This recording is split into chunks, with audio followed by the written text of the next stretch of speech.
Hi, my name's David. I had a Libby battery system, a Zappi electric vehicle charger and Eddy energy diverter installed.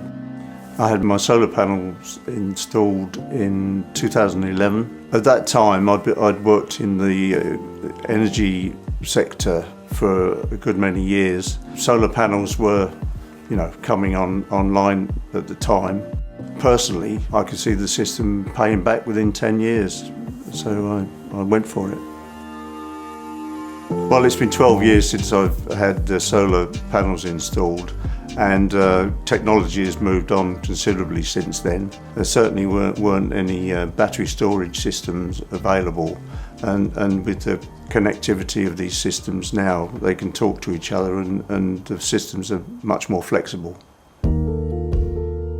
I chose the myenergi ecosystem because I could see that the equipment they provide talks to each other. The storage system, the electric vehicle charger and the energy diverter all talk to each other, and you can prioritise which has the solar energy.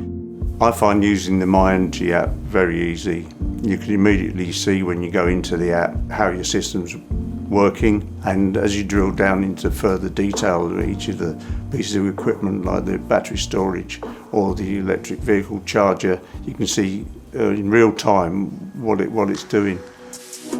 The Eddy device diverts surplus solar energy into other devices. So for instance, mine diverts it into the immersion heater on my hot water tank, so I can heat up water rather than exporting it to the grid and losing that solar energy that I've generated.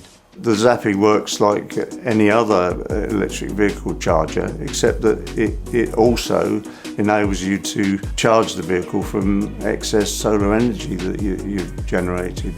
The Libby battery system enables you to either charge up from surplus solar energy, or you can charge it up overnight on a cheaper rate and then use that energy during the day.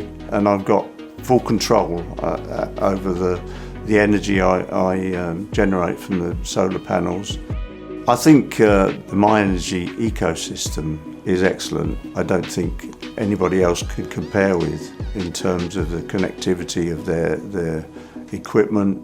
I think it's excellent.